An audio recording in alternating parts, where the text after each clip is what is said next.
Okay, the next drill that we're going to be showing is what we call our Kaizan drill. This is a daily drill that we do. It's about small incremental improvements, and we're focusing on isolating some basic skills on how we use our hands to field the baseball, how we make decisions on forehand and backhand at the ball, how we work on our approach, and how we handle some misplays. So these guys are going to be going back and forth. There's two players working together. You could also do a group of three, just like if you were playing catch. But you have two players that are working back and forth, and we're not looking for perfection here. It's about getting repetition. It's about creating some pace. It also makes for a good warm-up as a daily drill, getting the players' hands loose, getting them going.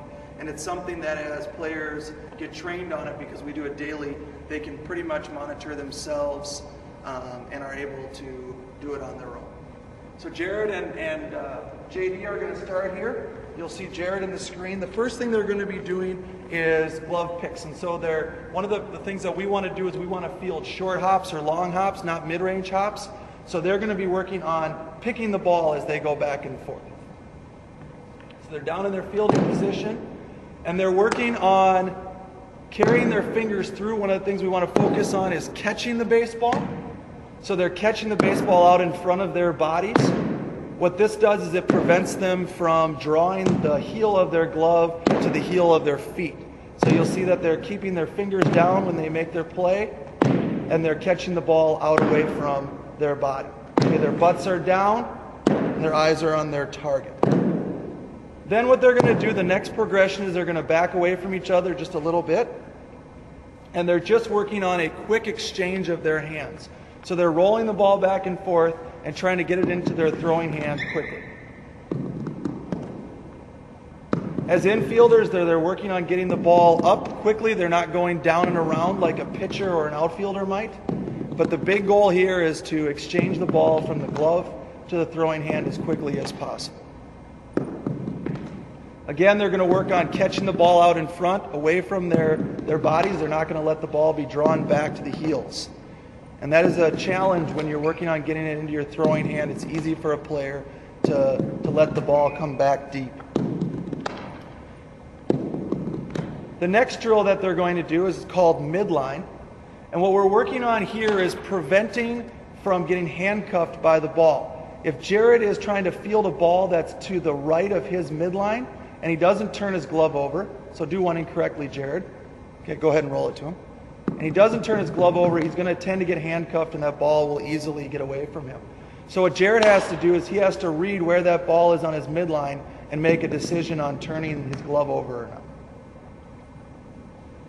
And they're going to roll back and forth. And they're going to work side to side. Okay? So they're working side to side. We'll see in a little bit when we go to backhands, you'll see that when they backhand, they're coming through the ball to work to secure it.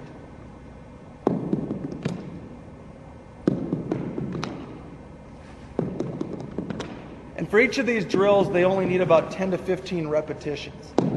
The next thing that we're going to do is as we work on getting the ball into our throwing hand, is we're going to talk about jumping on the skateboard. And so they're working on getting their shoulders and their hips in line with their target, and working on their right foot coming over the top of their left foot, or even their right foot replacing their left foot on the ground. So they're going to roll the ball back, and we call it jumping on the skateboard.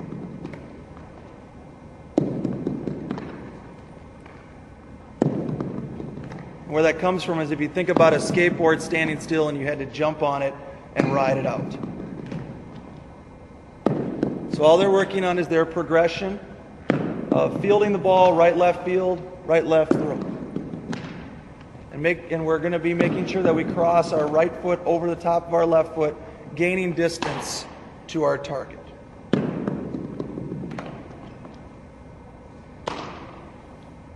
Okay, the next thing they're going to do is they're going to work on backhands and forehands, and also surrounding the baseball. So the first thing we're going to do is balls that are to our glove side, outside of our feet. What you're going to see Jared doing is fielding the ball outside of his feet. And as an infielder, most of our throws are to our left, and so he's going to be trying to get his hips and his shoulders square to first base.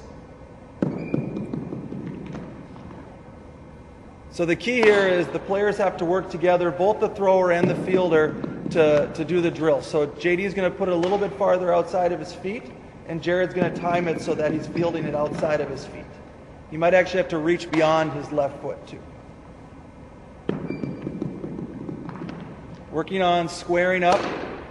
And the player can take time to emulate a throw going to first base and then get the ball back to his partner. Do one more.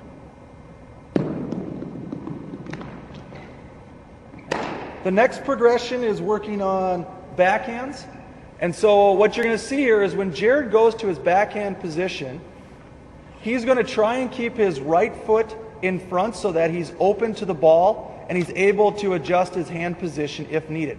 Sometimes, though, he has to be an athlete and he might have to make a play where his left foot is in front if he has to do that to reach for a baseball. And so his partner is going to put him in a position to make both plays. You're also going to see when Jared is fielding the ball that he's going to secure the ball into his glove by coming through the baseball with his hands. Okay, so he's working on getting that short hop, making that choice on the ball position so that he can secure the ball in his glove. Again, the players have to work together here. If the partner doesn't get it outside of his feet or if there isn't a lot of space to do that, it's the responsibility of the fielder to hold back and make the play as a backhand play. And again, Jared's going to work on making that motion towards first base.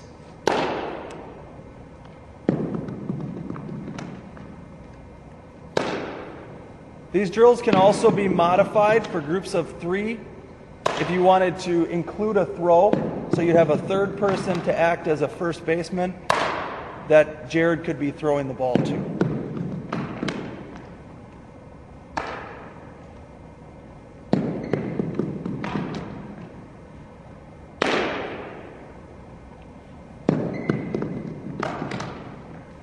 Okay, another play that we have to encounter when we go to our right is where we have time to surround the baseball. So one of the things that we always want to do is if we're making a throw to our left is get to the right of the baseball when we can.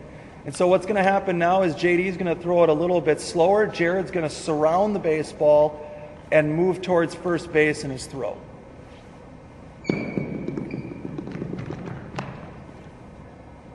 He's going to work hard to get to the right of the baseball here so he's in a line towards first base. He's trying to gain momentum towards his target.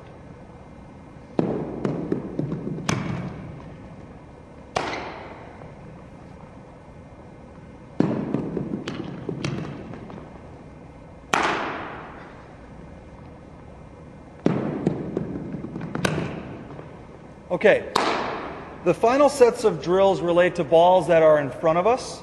So what's going to happen is there's 2 options. It could be a slow roller where we would be playing it with our glove, or it could be a slow roller or a dead ball when we have to play it with our bare hand. What's going to be different is which ball is forward when we field the ball. We're trying to make the play in as few steps as possible.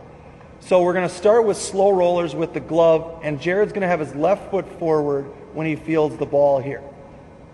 Okay? And then he's going to try and exchange on the next step to get the ball into his throwing hand and then be able to have the right foot forward when he's throwing. Or the correct foot forward, excuse me. So he fields it with his left in front, and that way he's able to stride through on his throw. So his left foot is still forward, which is the correct foot for a right-handed thrower. So left foot's forward, and he's just working dead ball or working slow roller.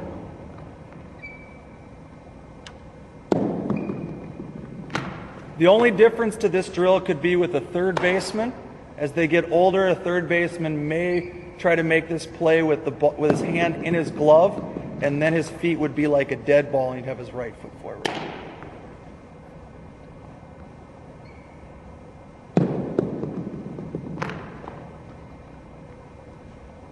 Okay, now his partner is going to place a dead ball for him, and this works best if they go back and forth.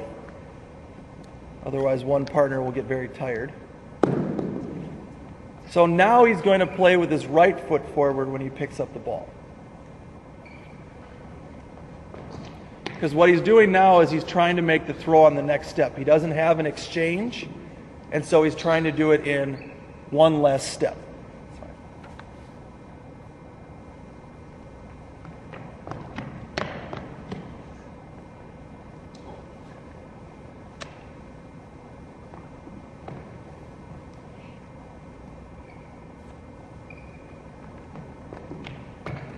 Okay, the last drill we do is both partners will be together, and JD is going to be the fielder, and Jared is going to be his partner. We're going to do a misplay. So JD is going to be in front of Jared. Jared's going to place the ball or roll the ball around, and what you're going to see is he's going to tell him go, and if JD does not see the ball, he knows it's behind him. If the ball is behind him, he's going to play it like an outfielder where he picks up the dead ball off his back foot. And if it's in front of him, he's going to pick it up like a catcher where he's going to scoop the ball up with both hands.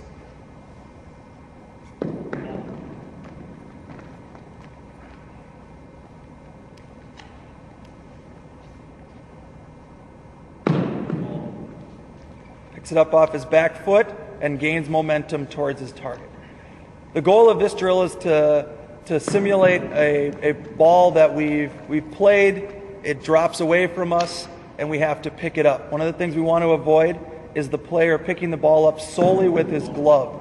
So JD's always going to have his throwing hand involved, whether he's picking it up directly with his throwing hand or picking it up with his throwing hand and glove together. The reason we pick it up with the glove and the throwing hand when it's in front of us is that we don't want to have to reach out to try and gather it. We want to try and scoop it up like a catcher would so it doesn't get away from us. Again, he's trying to gain momentum towards his target so that he can make that good throw. Too often you see players who will misplay a ball and turn it into a throwing error. And so we need to get ourselves under control and we need to get ourselves settled so that it feels like a good play so we don't make a misplay. We're going to finish on a good one here.